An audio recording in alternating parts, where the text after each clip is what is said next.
This is NTD Evening News. Live from our NTD Global Headquarters in New York City, here is Tiffany Meyer.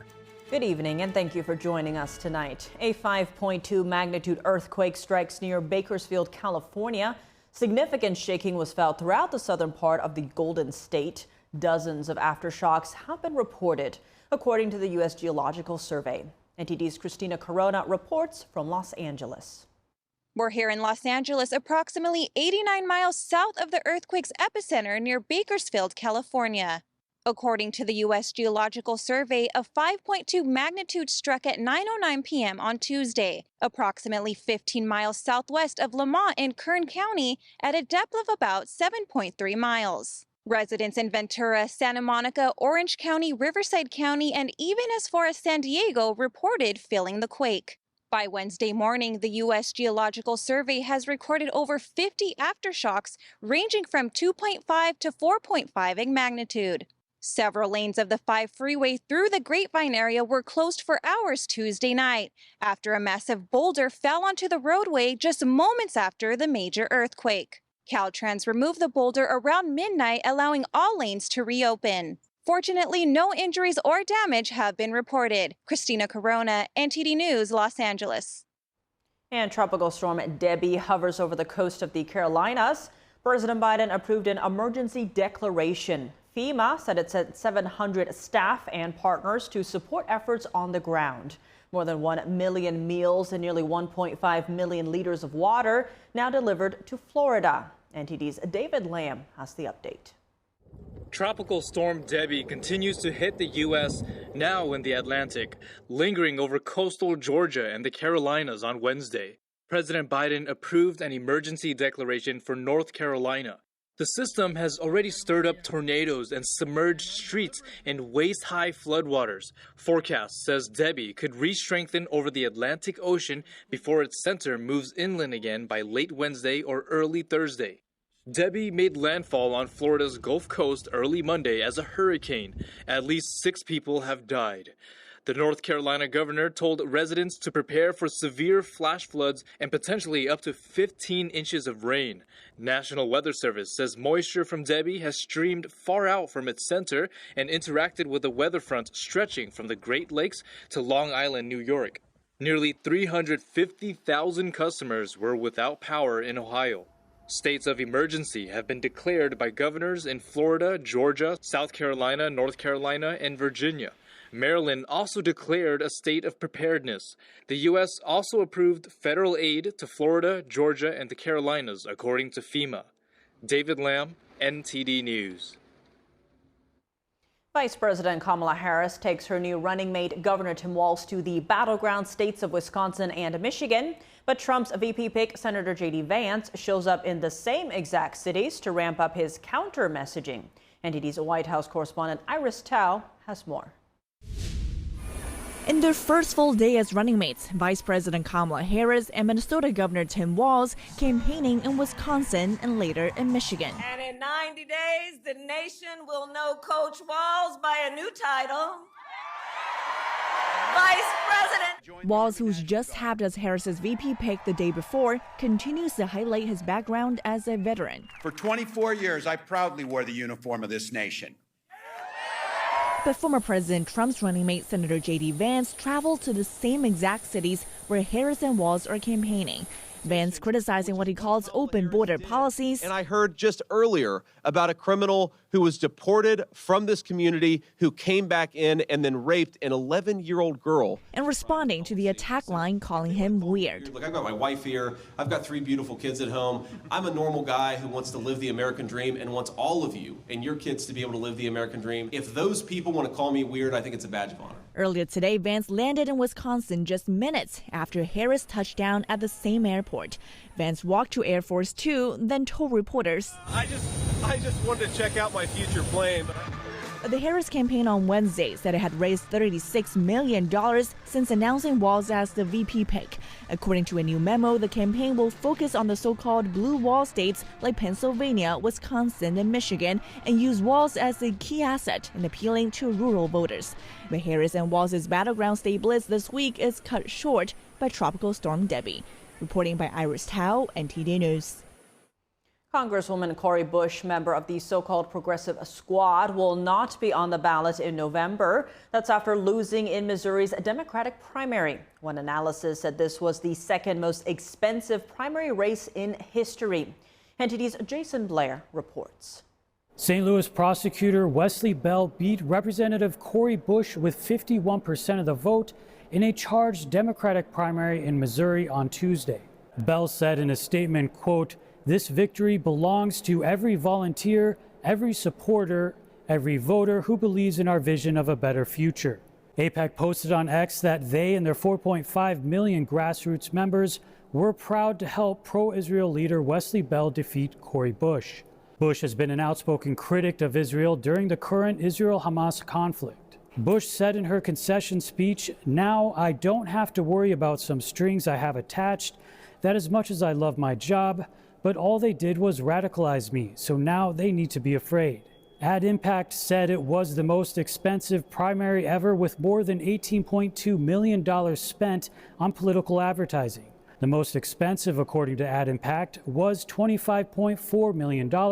That was in this year's Democratic primary race in New York, in which squad member Jamal Bowman was defeated by Westchester County Executive George Latimer. Some other highlights from Tuesday's primaries include Trump-endorsed Jared Sessler leading in Washington's Republican race at 30%, with about 60% of the count in so far. Dan Newhouse is currently second in that race with 25%. Newhouse is one of the 10 Republicans who voted to impeach former President Trump. And in Michigan, it looks like Elisa Slotkin will be the candidate to replace retiring Democratic Senator Debby Stabenow, leading with 76% of the vote, with 92% counted so far. Reporting in Capitol Hill, Jason Blair, NTD News. Turning our attention now to the Russia-Ukraine war. Russia says it has halted a new cross-border incursion from Ukraine that's targeting its western Kursk region. The White House says it's contacting Ukraine to understand the situation. As for the specific operation, we're going to reach out to them to see what their objective is and continue to stay focused. We are going to continue to stay focused on making sure they have what they need to defend themselves against Russia's aggression. Russia reported incoming missile strikes, hundreds of Ukrainian troops and dozens of armored vehicles in its western Kursk region, which borders Ukraine, beginning Tuesday. Russian forces used artillery and airstrikes to repel the attack, destroying several tanks, air defense missile launchers, and more. Russian President Vladimir Putin referred to the attack as another major provocation by the Ukrainian government. This isn't the first time cross-border raids have taken place since the start of the war in 2022, but Russia said this is one of the largest incursions into Russian territory. Ukrainian officials have yet to comment on the incursion. The U.S. said it had no prior knowledge of the attacks. Turning our attention now to the Middle East, Hamas has named Yahya Sinwar as its new political leader, and Turkey is seeking to join South Africa's lawsuit against Israel. NTD's Fiona G has the latest updates and what they mean for the region. Turkey has requested to join South Africa's lawsuit against Israel in the International Court of Justice. The lawsuit accuses Israel of genocide of Palestinians in Gaza. Turkey is the latest nation seeking to join the lawsuit, behind Spain, Mexico, Colombia, Nicaragua, Libya, and Palestinian officials. It is now waiting for the court's approval. Turkey's leadership has been an outspoken critic against Israel's war in Gaza. Meanwhile, reactions to Yahya Sinwar's appointment as the new Hamas leader continue. On Wednesday, White House National Security Advisor John Kirby said, quote, "The man is a terrorist. He has an awful lot of blood on his hands. This guy was the architect of the 7th of October attacks in Israel, and some of that blood on his hands is American blood." A spokesperson for the State Department said Sinwar has always called the shots for Hamas, even before the death of former leader Ismail Haniyeh. Ultimately, it was Sinwar that had the final decision-making authority, as we could see throughout these negotiations, on whether to accept a ceasefire or not. So yes, Sinwar absolutely ought to be brought to justice. We believe that for his significant acts of terrorism. And we also think he ought to accept the ceasefire deal. The Israeli military's chief of staff called Sinwar a murderer and said that Israel is ready to hurt its attackers. The new Hamas leader is at the top of Israel's kill list. Some Gaza residents are also disheartened by the news. Speaking to CNN, they say there has been too much death and they just want the war to end. Others rejoiced at the news. In Yemen, university students rallied in support of Sinwar. Iran and the Hezbollah terrorist group congratulated Hamas and Sinwar. Experts say Sinwar is more extreme than his predecessor, and his appointment could point Hamas to a more hardline stance. Fiona G., NTD News. Earlier, we spoke with Gabriel Nerona, a former State Department advisor on Iran, about Hamas's decision to name Yahya Sinwar as its new political leader. Nerona is also the executive director of Polaris National Security and a fellow at the Jewish Institute for National Security of America. Gabriel Nerona, thank you so much for joining us. Great to have you back on the show. Always a pleasure to be here. Now, Yahya Sinwar was the architect of the October 7th terror attack on Israel. What does Hamas selecting him as the new leader, political leader, mean for the ongoing ceasefire negotiations? Well, this is a consolidation of power within Hamas into Sinwar. He was always the key decision maker for these ceasefires, for the prisoner exchange deals. And so instead of having Hania negotiate them and try to relay messages from Sinwar, now it's all concentrated in one person. That is good in one sense in that it actually simplifies the decision-making and negotiating process. It also means that if and when, I think, Sinwar gets killed by Israel, it's going to make it a lot more difficult for Hamas to move on. They are, again, putting all the power in one place. This isn't going to change too much, I think, in terms of whether their policy changes, how they approach things is different. It's just going to make things a lot harder. You have one person trying to do two jobs, if not more now. And Sinwar is believed to be in the tunnels of Gaza, surrounded by hostages. How does this factor into the ongoing negotiations? Well, those hostages are Sinwar's insurance policy that he's not going to get taken out by Israel tomorrow. But at the same, it's speculated that Israel knows exactly where he is, or generally where he is. But again, that it's too difficult to try to do a rescue operation because most people would assume the hostages would be booby-trapped. So again, Israel's forced to negotiate with them at some point. But again, there's an expiration. There's no way that Sinwar makes it out of all of this alive. And given his selection, how do you think this will change or impact Hamas and its goals? One really interesting aspect is that Hania was able to unite many of the various Palestinian factions. He had been in the political arena for decades. Sinwar is a bit more of the fighter type. And so there was an agreement recently in Beijing where the Chinese brought together 12 or 14 different Palestinian factions. That was largely due to Hania's particular role being able to bring these groups together. Sinwar does not have that. Now, a lot of groups are still going to be deferential to him as the leader of Hamas, but he's coming from disadvantage. He's coming from a place where he can't go out in the open and negotiate and talk with others. He is literally bunkered down. Now, on that hardline stance, a man who spent years with Sinwar in Israeli prisons told CNN that, quote, as far as Israel is concerned, this is not good news regarding the deal because of Sinwar's close relationship with Iran. Help us understand the dynamics there. Hamas is an imperfect proxy of Iran. Hamas is Sunni and the Iranian regime is Shia. And they actually split relations for a number of years over Iran's activities in Syria. So Hamas gets a lot of military support, financial support, certainly political support from Iran. But at the end of the day, Hamas also tries to advance its own agenda, its own ideology, which is separate from that of Iran. However, now I think that Hamas is on the front line of fighting Israel, which is Iran's greatest enemy. You're seeing Iran go out of their way to try to help Hamas more than they would have before October 7th. And what will Sinwar's leadership mean for the Palestinian people in Gaza? Well, I think we've sort of seen it over the last several decades. It's failed leadership. It is leadership that is obsessed with revolution, with intifadas, with violence. This is leadership that has been offered peace several times and has rejected it at every turn. Sinwar's goal for the Palestinian people, frankly, if he could see them all dead, if that was what was required to take out Israel along the way, it's something he would probably sign up for. And frankly, that's really what he did sign up for with October 7th. It was designed so that Israel would counterattack. It was designed, and all their hostages have been designed so that more and more Palestinians are killed. That is Sinwar's policy. It is the only time you have a military leader whose success, in fact, is defined by how many of his own people can he have die in the path of jihad. Given that, will the U.S. change its approach in dealing with this region? I don't think this makes a huge difference in how U.S. policy is going to be here.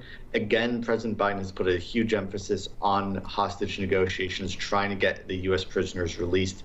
That's how it views everything through the lens of in its political calculations. I don't think those are the right approach to the situation. But again, Hania versus Sinwar, these are different shades of black. Yes, there are different shades, but at the end of the day, same color. And to your point, we are seeing the U.S. press both Iran and Israel to de-escalate in the region. This is as the world is waiting to see Iran's promised retaliation after the Israeli killings. What can we expect to see from Iran? You know, Iran is in a bit of a bind. Its attack in April with almost 300 missiles, drones, cruise missiles, almost all of them failed to actually reach their intended targets.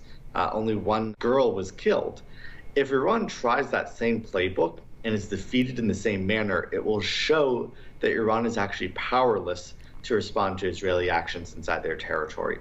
So I suspect you're actually going to see a much more limited, carefully tailored response so that Iran doesn't lose face in the process.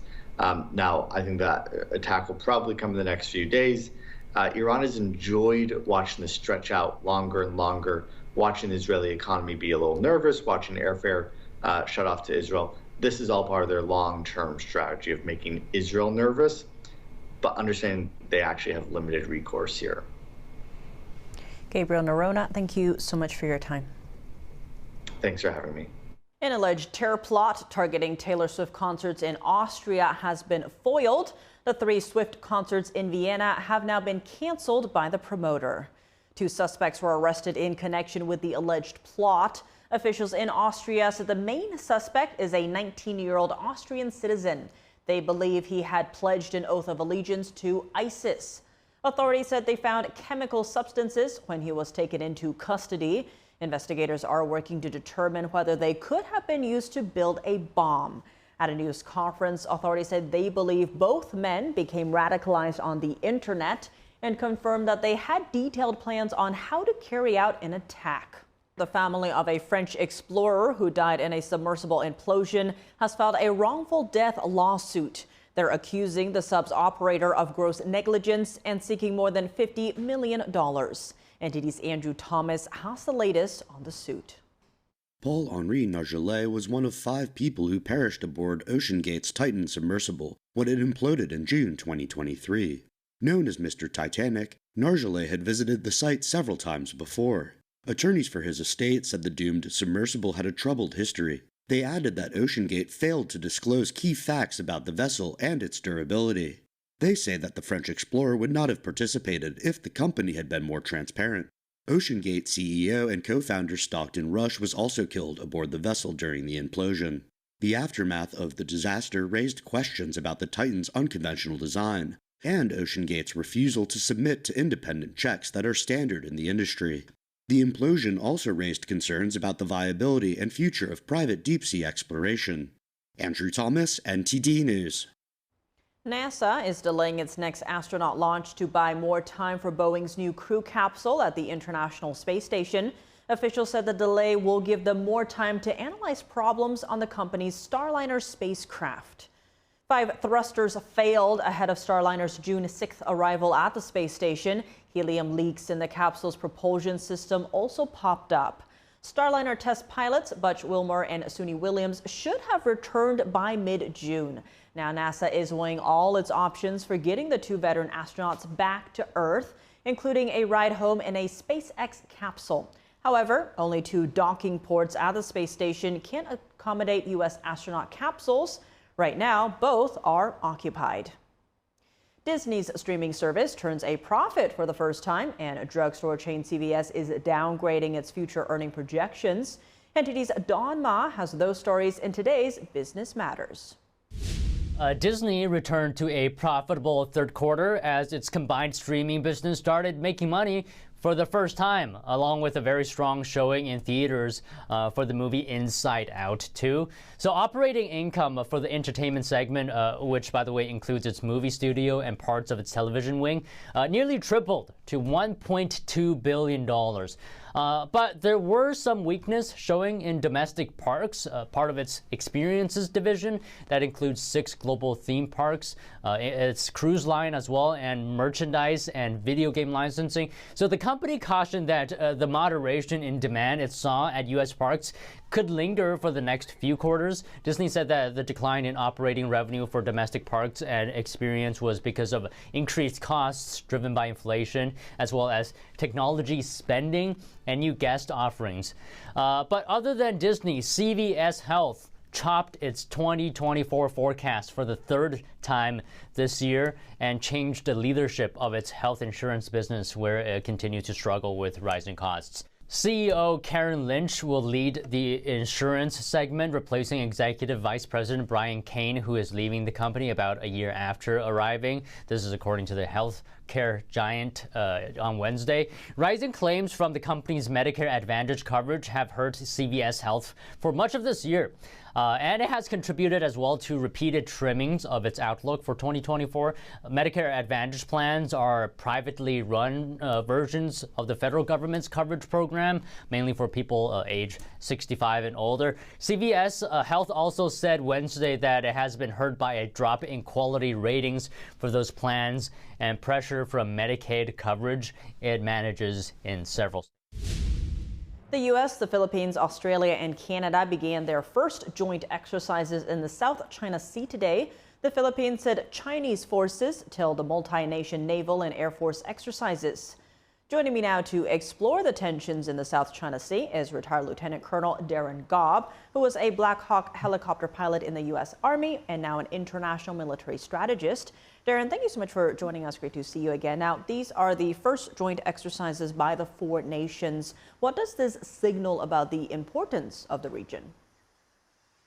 Hi, Tiffany. Yeah, I think this clearly signals to China that multiple nations recognize the value of the South Asian trading routes, both land, sea, or all 3, land, sea, and air.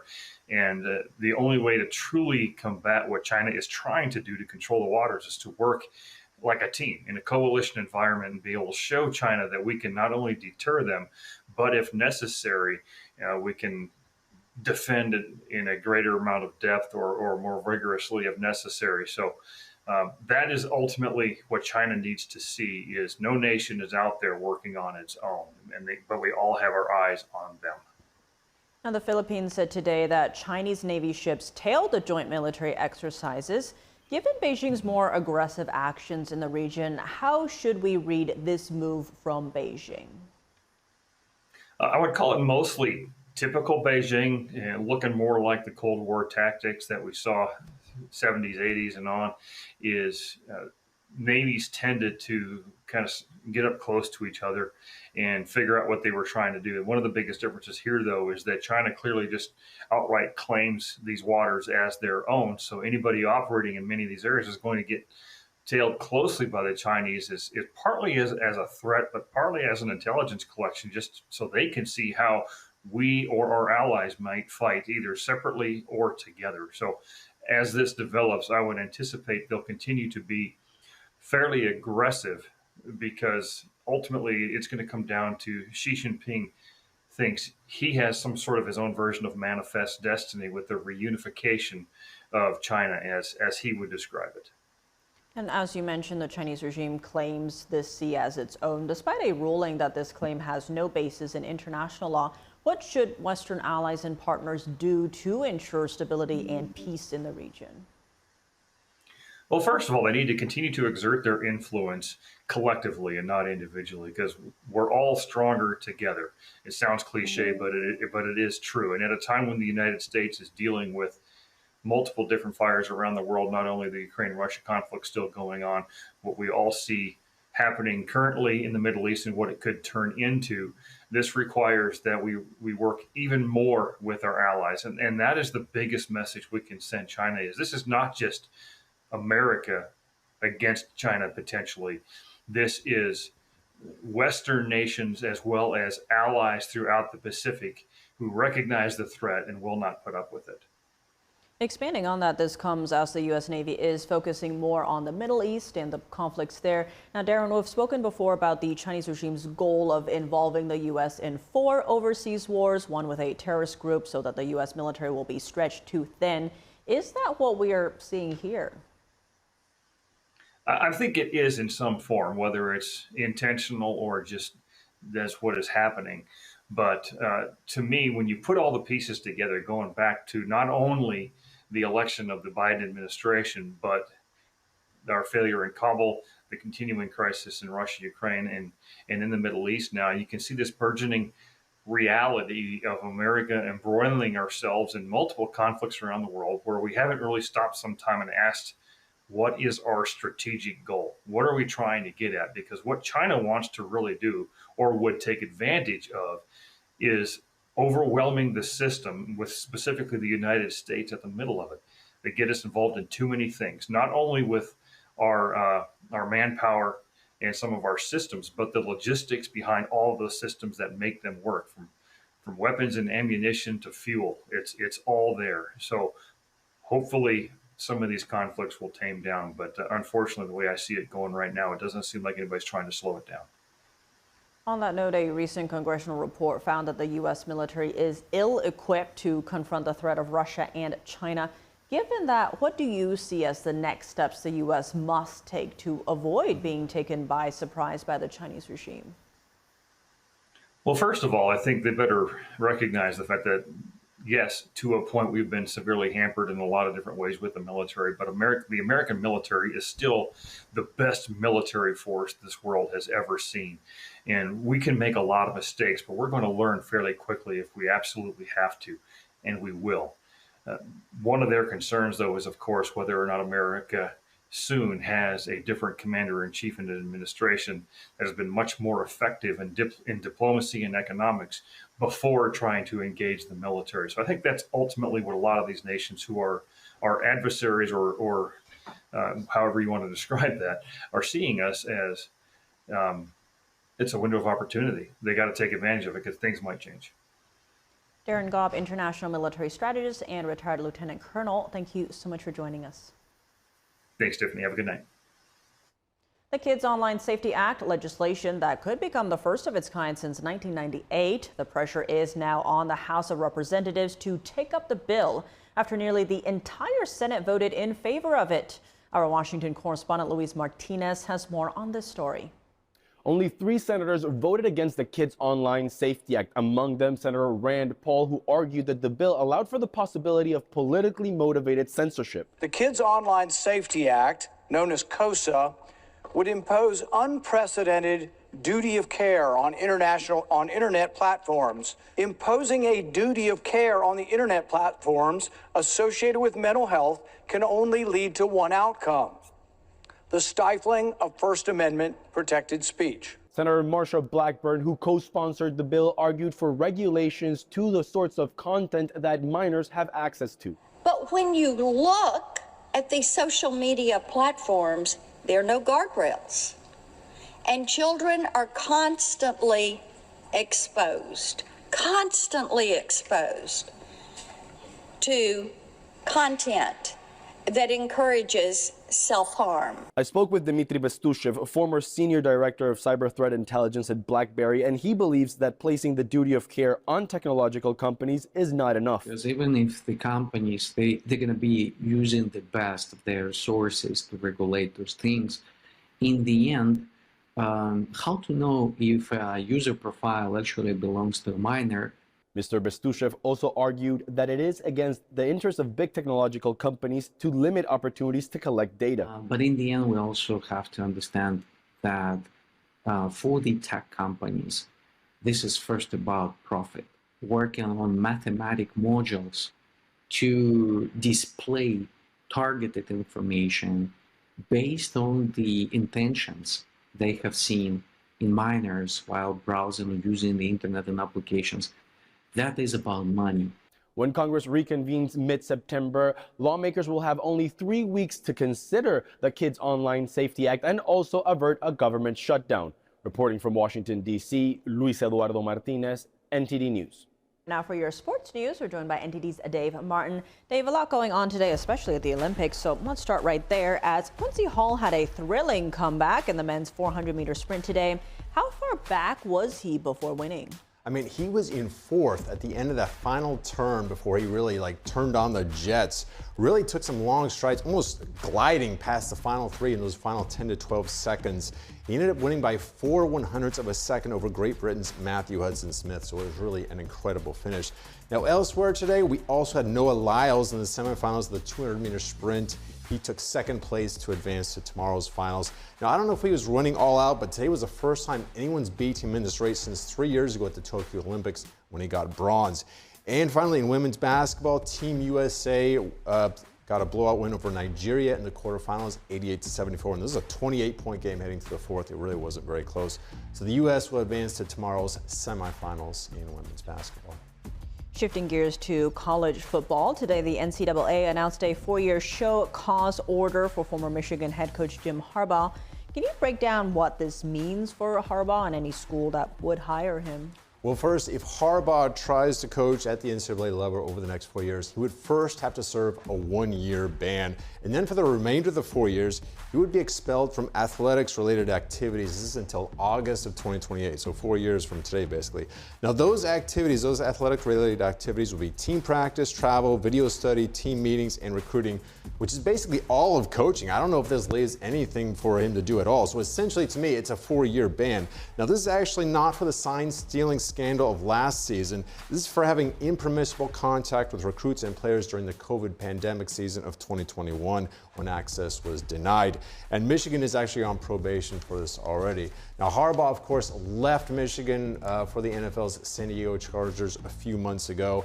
He did not have practice today, so he didn't meet with the media. I'm sure he'll have something to say when they meet with him tomorrow, though. Circling back to the Olympics, Team USA's men's basketball faces Serbia, a team they beat decisively last month and again last week. Yet Serbia has 3-time MVP Nikola Jokic. How do they plan on beating them a third time? You know, I think they're wondering that themselves. You know, head coach Steve Kerr has talked about what they might do differently. That'd be Serbia. I think the team feels that maybe they didn't get their best shot each of their last 2 times. Now, maybe they played Jokic the entire 40 minutes. I don't think there's any doubt, though. He is the most feared opposing player that they will face. You know, when the U.S. played them in an exhibition last month, Jokic played 31 minutes, during which time the score was tied with the U.S. The 9 minutes he didn't play, the U.S. outscored them by 26 points. Now, that might have been an aberration. I don't expect that to be that dramatic this time around. I would guess they'll keep Jokic in as long as possible for this match. And the U.S. can certainly wear him down by defending him with 3 different players. You've got 3 different centers, Anthony Davis, Joel Embiid, and Bam Adebayo. I would expect they'll be taking turns on him. He will certainly be the focus of their defense. I certainly think the U.S. is going to win. I do not think it's going to be another 26 blowout this time around. Now, in addition to Team USA's basketball game against Serbia, what are some other events to look forward to tomorrow? And where are we in the medal count? Yeah, Noah Lyles is going to run the 200-meter final tomorrow. That'll be at 2:30 Eastern Time. In addition to that, there's a much-anticipated women's 400-meter hurdles final where reigning Olympic champion Sydney McLaughlin of the U.S. and reigning world champion Femke Bol have some business to settle. Now, those two are really the 2 expected to be winners in this. They're the only 2 who have done this event in under 51 seconds. Now, Femke Bol, she had that incredible finish in the 4x400 mixed relay on Sunday where she turned on the jets to win it for them. As far as for the medal count, though, in addition to Quincy Hall's gold today, they also got gold from wrestler Sarah Hildebrandt in the women's 50-kilogram class. and in the women's cycling team pursuit. So the U.S. now has the lead over China, 27-25 in golds, and they have a lead in total medals, 94. China has 65, and France is third with 48. Well, Dave, as always, thanks for joining us. Well, thank you, Tiff. Dozens of passionate pin traders and collectors were fervently exchanging pins in the heart of Paris last week. Many call it an unofficial Olympic sport. A pin specialist from the U.S. advises newcomers to prepare their pins in advance.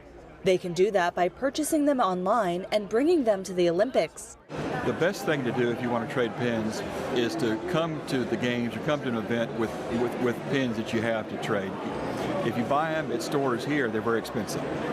But if you can buy them cheaper on eBay, people buy them in bulk on eBay, older pins, and bring them and trade them. Reed has been trading pins since the 1996 Atlanta Olympics.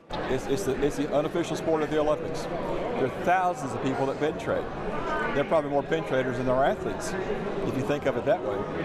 I mean, we set this up today and there was no advertising. We just put something on Facebook and said, come. The pin trading fair gathers traders from all around the world, all drawn by the allure of the Olympics.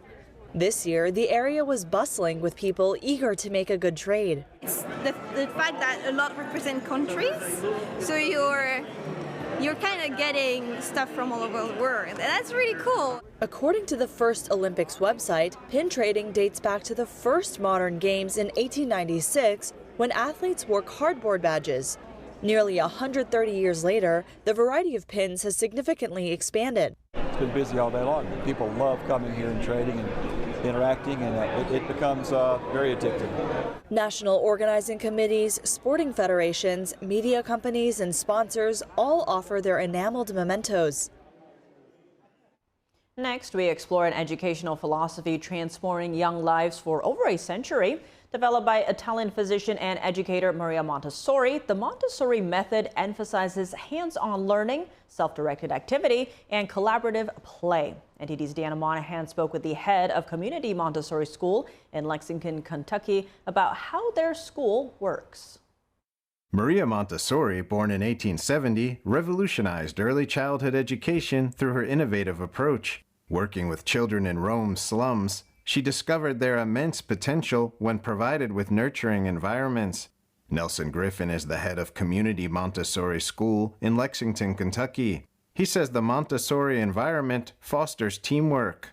Elementary children naturally want to work together. They're at a very social age. So while they have individual work plans, they are encouraged, and all of their lessons are given in group settings, no more than 2 to 4 children at a time. Griffin says the materials themselves guide the learning process. So if they're doing math, for instance, they have charts where they can check themselves and check their own work, as opposed to an adult saying, you got this right, you got this wrong. Children are encouraged to follow their interests, using topics like animals to explore multiple subjects. You can do a language project based on the research of that animal. Then you can do statistics with that, which is mathematics. Then you can learn about the environment in which that animal learns. The school emphasizes experiential learning, utilizing their 13-acre campus for nature education. We use it as a way to teach the children about nature and to appreciate nature.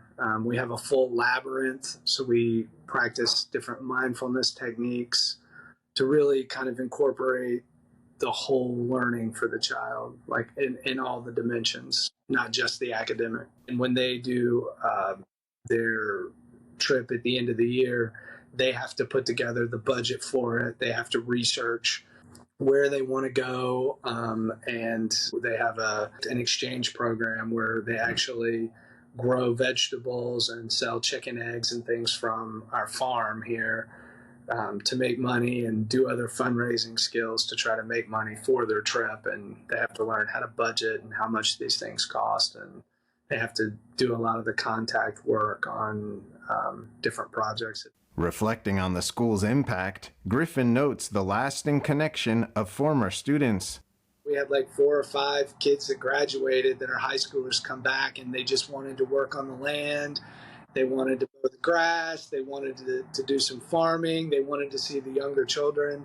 And I think for me, that's a success to have children that leave here and then want to come back and be a part of that. As the Community Montessori School in Lexington, Kentucky celebrates its 55th year, the intergenerational connections continue to grow. Daniel Monahan, NTD News.